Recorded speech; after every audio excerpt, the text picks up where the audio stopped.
एक राजा था जिसके एक बेटी थी। बेटी की माँ मर गई थी और राजा ने दूसरी शादी कर ली थी। लड़की की सौतेली माँ लड़की से बहुत जलती थी और हमेशा राजा को उसके बारे में कुछ न कुछ बुरा भला कहती रहती थी। उधर लड़की बेचारी हमेशा अपने बारे में सफाई देती रहती थी, पर उसकी सौतेली माँ उसके पिता से इतनी ज़्यादा बुराई करती थी कि हालांकि राजा अपनी बेटी को बहुत ज़्यादा प्यार करता था, पर फिर भी उसकी सौतेली माँ की बुराइयों से तंग आकर उसने उसको छोड़ दिया था। एक दिन उसने रानी को कह दिया था कि वह लड़की को कहीं दूर भेज दे, पर वह उसको ऐसी जगह भेजे जहाँ पर वह आराम से रह सके, क्योंकि वह यह बिल्कुल नहीं चाहेगा कि उसकी बेटी के साथ कोई बुरा बर्ताव करे। सौतेली माँ बोली, तुम उसकी चिंता न करो। सौतेली माँ ने उसको एक किले में रखवा दिया जो एक जंगल में था। उसके साथ के लिए रानी ने कुछ दासियाँ वहाँ रख दी और उनको कह दिया कि वे उसको वहाँ से कहीं बाहर न जाने दे, यहाँ तक कि खिड़की से भी बाहर न झांकने दे। इस काम के लिए वह उनको बहुत अच्छी तनख्वाह देगी। लड़की को भी एक बहुत सुंदर कमरे में रखा गया था और उसको वह सब कुछ दिया गया था जो उसको चाहिए था। उसको वह सब कुछ खाने पीने को मिलता था जो उसको पसंद था, बस वह केवल बाहर नहीं जा सकती थी। पर फिर भी उसकी दासियों को उसका कोई खास काम नहीं था और उनके पास पैसा बहुत था, सो वे केवल अपने ही बारे में सोचती रहती थी और उस लड़की की तरफ ध्यान नहीं देती थी। राजा अक्सर अपनी रानी से अपनी बेटी के बारे में पूछता रहता, हमारी बिटिया कैसी है, वह आजकल अपने आप क्या करती रहती है, यह साबित करने के लिए कि रानी वाकई उसकी परवाह करती थी। एक दिन वह उस किले पर गई जहां उसने राजकुमारी को रखा हुआ था। जैसे ही रानी अपनी गाड़ी से नीचे उतरी, वहां की दासियां तुरंत ही उसके पास दौड़ी आई और उसको बताया कि राजकुमारी बिल्कुल ठीक है और बहुत खुश है। रानी 1 मिनट के लिए उस लड़की के कमरे तक गई और उससे पूछा, तुम यहाँ आराम से तो हो ना, तुम्हें कुछ चाहिए तो नहीं? मैं देख रही हूँ कि तुम ठीक ही हो। मुझे लग रहा है कि तुमको गांव की हवा गई है। खुश रहो, अच्छा बाय बाय, कहकर वहाँ से चली गई। उसने जाकर राजा को बता दिया कि वह उसकी बेटी पहले से भी इतनी खुश थी।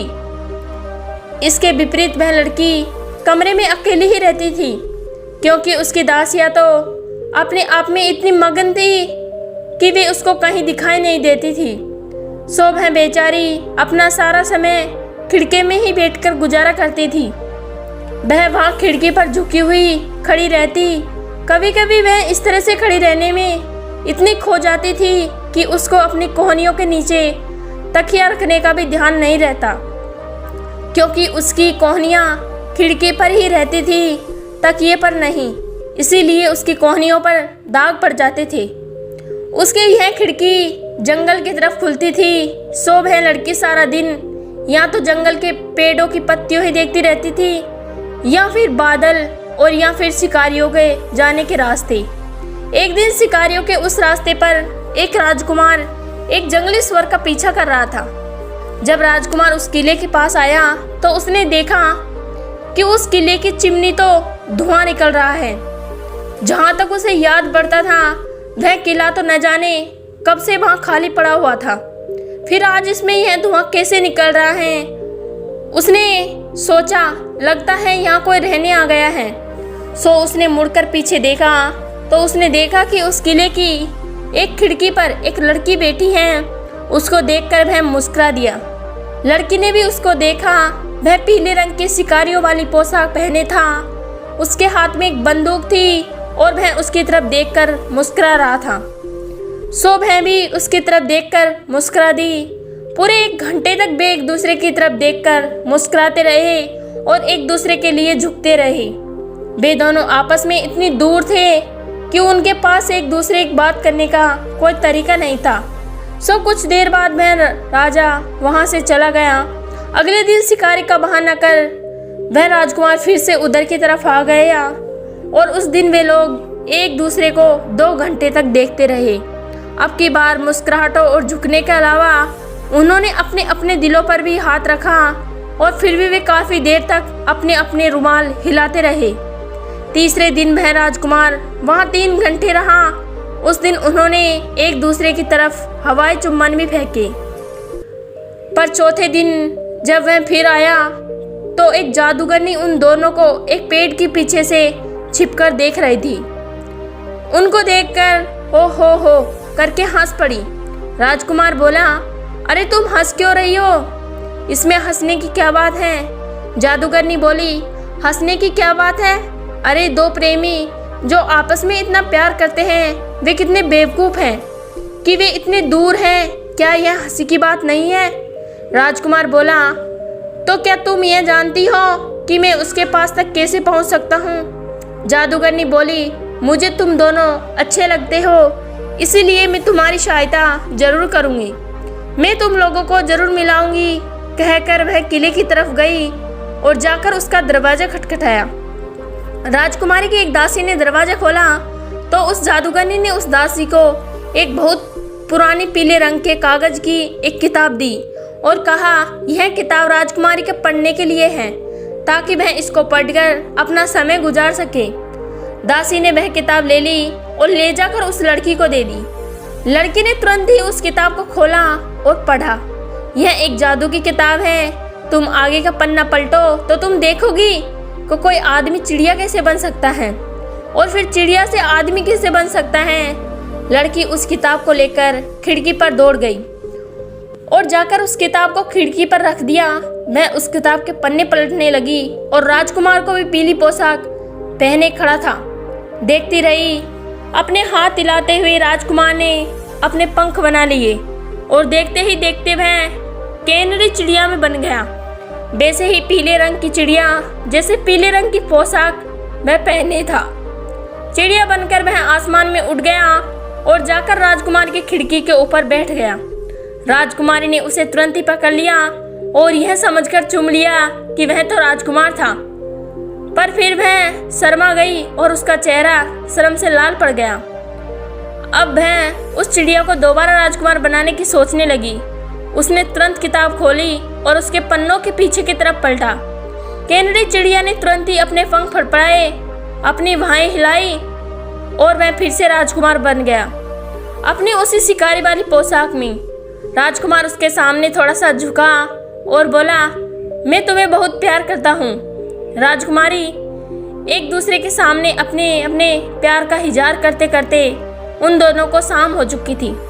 राजकुमार ने फिर किताब पढ़ी और फिर राजकुमार की आंखों में देखा तो राजकुमार फिर से कैनरी चिड़िया में बदल गया और उड़कर नीचे जाकर पेड़ के नीचे डाल पर बैठ गया। राजकुमार ने फिर से किताब के पन्ने वापस पलटे और वह कैनरी चिड़िया से फिर राजकुमार बन गया। राजकुमार उस डाली पर नीचे कूद गया। उसने अपने कुत्तों को बुलाया। वह घोड़े पर सवार हुआ, राजकुमारी की तरफ एक चुम्बन फेंका और अपने रास्ते पर घोड़ा दौड़ता हुआ राजकुमारी की आंखों से ओझल हो गया। इस तरह उस किताब के पन्ने रोज राजकुमार को पहले की चिड़िया बनाने के लिए और फिर राजकुमार बनाने के लिए पलटे जाते रहे और राजकुमार राजकुमारी के पास कैनरी चिड़िया के रूप में आता जाता रहा। दोनों ही अपनी जिंदगी में कभी इतने खुश नहीं थे। एक दिन रानी अपनी सौतेली बेटी को देखने आई तो वह हर बार की तरह से बाहर से यह कहती चली आई, तुम ठीक तो हो ना? अरे मैं देख रही हूँ कि तुम तो और दुबली हो गई हो। यह कोई चिंता की बात नहीं है, ठीक है ना? तुम इससे पहले कभी इतनी अच्छी थी नहीं। जैसे जैसे वह यह बोलती जा रही थी वह चारों तरफ देखती जा रही थी कि सारी चीज़ें अपनी जगह पर ठीक से रखी थी या नहीं। फिर उसने लड़की खिड़की खोली और उससे नीचे झांका तो उसने देखा कि पीली पोशाक पहने हुए एक राजकुमार अपने कुत्तों के साथ आ रहा था। सौतेली माँ ने सोचा, अगर यह लड़की यह सोचती है कि वह इस खिड़की से इस लड़के के मोहब्बत लड़ा लेगी तो उसका कुछ और सोचना पड़ेगा। उसके कमरे में पहुंचकर रानी ने उस लड़की को एक गिलास पानी और चीनी लाने के लिए भेजा। फिर उसने अपने सिर में 5 से 6 हेयर पिन निकाली और खिड़की पर रखे तकिए में इस तरह छिपा दिया कि उसके नुकीले हिस्से ऊपर की तरफ रहे। उसने सोचा कि उसकी हेयर पिनों के ये नुकीले हिस्से उस राजकुमारी को खिड़की पर झुकने के लिए सीख देंगे। लड़की पानी और चीनी लेकर वापस आ गई थी, पर रानी बोली, ओह अब मुझे प्यास नहीं है, इसे तुम ही पी लो, मुझे अब तुम्हारे पिता के पास जाना है। तुमको और कुछ तो नहीं चाहिए ना? ठीक है, बाय कहकर वहाँ से चली गई। जैसे ही रानी गाड़ी गई और आंखों से ओझल हो गई, लड़की ने तुरंत अपनी किताब के पन्ने पलटे और राजकुमार एक कैनरी चिड़िया बन गया था और तीर की तरह उड़कर खिड़की पर आ बैठा। वह जैसे ही चिड़िया तकिए पर आकर बैठी, वह दर्द से चिल्ला उठी। उसके पीले पंखों पर खून के धब्बे पड़ गए थे। वे पीने थी जो रानी के तकिए में लगा कर गई थी, उसकी छाती में घुस गई थी। चिड़िया ने परेशान होकर अपने पंख फड़फड़ाए और हवा के सहारे चक्कर काटती हुई नीचे जमीन पर पंख फैलाकर बैठ गई। राजकुमारी यह देखकर डर गई। उसकी तो समझ में ही नहीं आया कि राजकुमार को क्या हुआ। उसने जल्दी से फिर अपनी किताब के पन्ने पलटे और जब राजकुमार आदमी के रूप में आ गया, तब राजकुमार ने देखा कि राजकुमार की छाती में घुसे हेयर पिन के बने घाव से खून बह रहा था और उस खून से उनकी पीली पोशाक रंग बिरंगी हो गई थी। राजकुमार वहीं लेट गया और उसके कुत्ते उसके चारों तरफ खड़े हो गए। कुत्ते यह सब देखकर चिल्लाने लगे। उनके भौंकने की आवाज़ सुनकर दूसरे शिकारी भी उसकी सहायता के लिए आ गए थे। उन्होंने पेड़ों की शाखा का एक स्ट्रेचर बनाया और राजकुमार को वहां से ले गए। वह बेचारा अपनी प्रेमिका को उस दिन देख भी नहीं सका, जो उसके दुख से खुद भी बहुत दुखी और डरी हुई थी। राजकुमार जब अपने महल पहुंच गया तो भी उसके घाव ठीक ही नहीं हो रहे थे। डॉक्टरों को भी यह पता नहीं चल रहा था कि उसके घाव के लिए क्या करे। यह देखकर राजा ने सब जगह ढिंडोरा पिटवा दिया कि जो कोई उसके बेटे का इलाज करेगा वह उसको मालामाल कर देगा, पर इसके बावजूद कोई कोशिश करने भी वहाँ नहीं आया। इधर राजकुमारी के मन में राजकुमारी को देखने की इच्छा बहुत बढ़ गई। उसने अपने बिस्तर की चादर को लंबी पट्टियों में काटा और उनको आपस में जोड़कर एक लंबी रस्सी बना ली। फिर एक रात को वह अपनी ऊंची मीनार से नीचे उतरी और शिकारियों वाले रास्ते पर चल पड़ी। घने अंधेरे की वजह से भेड़ियों की चिल्लाहट से डरकर उसने तय किया कि वह सुबह होने का इंतजार करेगी। रात बिताने के लिए उसने एक पूरा ओक पेड़ ढूंढा जिसका तना खोखला था। वह उसके अंदर घुस गई और थकी होने की वजह से जल्दी ही सो गई। जब उसकी आंख खुली तभी घुप अंधेरा ही था। उसको लगा था कि उसने किसी सीटी बजाने की आवाज़ सुनी थी। उसी सीटी से उसकी आंख खुली थी। उसने फिर से सुनने की कोशिश की तो वह आवाज़ फिर से सुनाई दी। तो तीसरी चौथी सीटी की आवाज़ें भी सुनी और फिर उसने 4 मोमबत्तियों की रोशनी भी आगे बढ़ती देखी। वे चारों जादूगरनी थी जो चारों दिशाओं से आ रही थी और उसी पेड़ के नीचे अपनी मीटिंग करने वाली थी। राजकुमारी छिपकर उनको देखती रही। उन्होंने आकर एक दूसरे से कहा, हा हा हा। फिर उन्होंने उस पेड़ के नीचे आग जलाई और आग की गर्मी लेने के लिए उसके चारों तरफ बैठ गई। खाने के लिए उन्होंने 2 चिमगादड़ भुनी। अब उन्होंने पेट भर खाना खा लिया तो उन्होंने एक दूसरे से पूछना शुरू किया कि उन्होंने दुनिया में क्या क्या मज़ेदार चीज़ देखी है। एक जादूगरनी बोली, मैंने तुर्की का सुल्तान देखा जो अपने लिए 20 पत्नियां लेकर आया है। दूसरी बोली, मैंने चीनी का बादशाह देखा जिसकी तो चोटी ही 3 गज लंबी है। तीसरी जादूगरनी बोली, मैंने तो आदमियों को खाने वाला राजा देखा है जिसने अपने घर की देखभाल करने वाले को ही खा लिया। चौथी बोली, मैंने इसी देश के राजा को देखा जिसका बेटा बीमार है, उसको कोई ठीक नहीं कर पा रहा है क्योंकि उसका इलाज तो केवल मुझे ही पता है। तीनों जादूगरनियाँ एक साथ बोली, और वह इलाज क्या है? वह जादूगरनी बोली, उस राजकुमार के कमरे के फर्श की एक टाइल कुछ ढीली है। बस किसी को यह करना है कि उस ढीली टाइल को वहाँ से उठाना है। उसके नीचे एक शीशी रखी है जिसमें एक महरम है। उस महरम को उसके घाव पर लगा देने से उसका हर घाव भर जाएगा। यह सुनकर राजकुमारी खुशी से चिल्लाना चाहती थी। उसने किसी तरीके से अपने आप को ऐसा करने से रोक लिया। जब चारों अपनी अपनी कहानी सुना दी और जो भी कुछ कहना था वह कह दिया और वह वहाँ से चली गई। उनके जाने के बाद तुरंत ही राजकुमारी उस पेड़ के तने से निकली और कूदकर बाहर आ गई। सुबह होते ही वह अपनी यात्रा पर चल दी। सबसे पहले वह एक इस्तेमाल हुई चीज़ों को बेचने वाले के पास गई और वहाँ से एक डॉक्टर का पुराना गाउन और एक चश्मा खरीदा और जाकर शाही महल का दरवाज़ा खटखटाया। उसने कहा कि वह एक डॉक्टर हैं और राजकुमार का इलाज करने आया है, पर एक छोटे से डॉक्टर को उसके पास न के बराबर डॉक्टर का सामना देखकर महल के चौकीदार उसको महल के अंदर घुसने नहीं दे रहे थे। पर राजा ने कहा, यह मेरे बेटे को क्या नुकसान पहुंचा सकता है, इसीलिए इसको अंदर आने दो। राजा का हुक्म मानकर चौकीदार उसको अंदर ले गए। डॉक्टर ने कहा कि उसको राजकुमार के कमरे में राजकुमार के साथ अकेला छोड़ दिया जाए ताकि वह उसका इलाज कर सके। राजकुमार के साथ अकेला छोड़ दिया गया। उसने प्रेमी को कराहते बेहोश सा देखकर राजकुमारी का दिल रो पड़ा। उसको लगा कि उसको उस जादूगरनी की कही बात को जल्दी से जल्दी कर देना चाहिए। सो उसने कमरे की फर्श पर ढीली टाइल ढूंढी और उसके नीचे रखी शीशी निकाल ली। उस शीशी के महरम को उसने राजकुमार के घाव पर मल दिया। जैसे ही वह गर्म महरम राजकुमार के घाव पर मलती गई, तुरंत ही उसके घाव भरते गए। सब घावों पर महरम लगाने के बाद उसके सारे घाव ऐसे भर गए जैसे कभी वहाँ कुछ था ही नहीं। राजकुमारी यह देखकर बहुत खुश हुई। जब वह उसके सारे घाव भर चुकी थी तो उसका राजकुमार फिर पहले जैसा हो गया था। उसको देखा करती थी, वह अब शांति से सो रहा था और वह कमरे में सोता छोड़कर बाहर आ गई। बाहर आकर बोली, मेजेस्टी, आपका बेटा अब हर खतरे से बाहर है। अब वह आराम से सो रहा है। राजा ने उस छोटे डॉक्टर को बहुत बहुत धन्यवाद दिया और कहा, डॉक्टर, तुम जो चाहो मांग लो, तुमने मेरी बेटी की जान बचाई है। मेरे राज्य में जितना भी पैसा और दौलत है सब तुम्हारी है। डॉक्टर बोला, मुझे आपका पैसा और दौलत नहीं चाहिए, मुझे तो बस राजकुमार की ढाल दे दीजिए जिस पर शाही निशाना बना हुआ है, उसका दंड और उसकी वह पीली जैकेट दे दीजिए जिस पर खून लगा है। राजा ने उसकी तीनों चीज़ उसको दे दी और वह डॉक्टर उन तीनों चीज़ों को लेकर वहाँ से चली गई। 3 दिन बाद राजकुमार फिर से शिकार पर गया। वह जंगल के बीच बने उस किले पर गुजरा। उसकी हिम्मत नहीं हुई कि वह राजकुमारी की खिड़की की तरफ देखे। जब राजकुमारी ने यह देखा तो उसने तुरंत ही अपनी जादू की किताब उठा ली और उसके पन्ने पलटने शुरू की। राजकुमार के पास कोई चारा नहीं था कि वह उस जादू को न मानता। वह तुरंत ही कैनेडी चिड़िया बन गया और उड़कर उसके कमरे में चला गया। कमरे में पहुंचने के बाद राजकुमारी ने उस किताब के पन्ने फिर पलटे और राजकुमार बना दिया। राजकुमार ने कहा, मुझे जाने दो, क्या यह एक बार ही काफ़ी नहीं है कि तुमने मुझे अपनी पीनों से गोंद दिया जिससे मुझे कितनी तकलीफ़ पहुंची।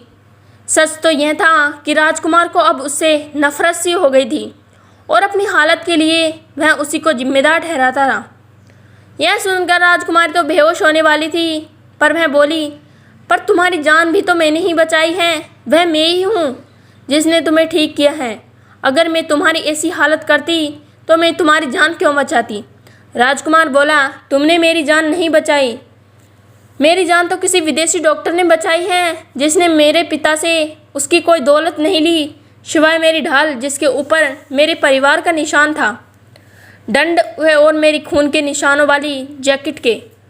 राजकुमार ने तुरंत ही भी तीनों चीज़ निकालकर राजकुमार के सामने रख दी। ये है वो तुम्हारी तीनों चीज़ें। वह डॉक्टर और कोई नहीं, मैं ही थी और पिन मेरी सौतेली माँ की एक चाल थी। राजकुमार ने उसकी आंखों में देखा और वह कुछ बोल नहीं सका। वह उसके पैरों पर पड़ गया और उसको बहुत बहुत धन्यवाद दिया। अब उसको वह पहले से भी ज़्यादा प्यार करने लगा था। उसी शाम को उसने अपने माता पिता को बताया कि वह जंगल में बने किले में रहने वाली एक लड़की से शादी कर रहा है। उसके पिता ने कहा, तुम केवल एक राजा की लड़की से ही शादी करोगी। राजकुमार बोला, मैं केवल उस लड़की से शादी करूँगा जिसने मेरी जान बचाई है। राजा को उसकी बात माननी पड़ी, सो शादी की तैयारियां शुरू हो गई। राजकुमार के पिता ने बहुत सारे राजाओं को उनके परिवार में बुलाया। राजकुमारी के माता पिता को भी बुलाया, पर उनको कुछ बताया नहीं। जब दुल्हन बाहर आई तो उसका पिता चिल्ला पड़ा, मेरी बेटी। राजकुमार के पिता ने पूछा, क्या मेरी बेटी की दुल्हन तुम्हारी बेटी है? पर उसने हमें बताया क्यों नहीं कि वह तुम्हारी बेटी है। राजकुमारी बोली, क्योंकि मैं अपने आप को उस पिता की बेटी ही नहीं मानती जिसने मेरी सौतेली माँ के कहने पर मुझे जेल में डाल दिया। उसने रानी की तरफ इशारा किया। अपनी बेटी पर किए हुए जुल्म सुनकर राजा को अपनी बेटी पर दया आ गई और अपनी दूसरी पत्नी पर वह बहुत गुस्सा हुआ। घर आते ही उसने अपनी दूसरी पत्नी को जेल में डलवा दिया। यह शाही शादी खूब धूमधाम से हुई, केवल सौतेली माँ के अलावा। यदि आपको मेरी वीडियो पसंद आई हो तो लाइक एंड सब्सक्राइब कीजिए। धन्यवाद।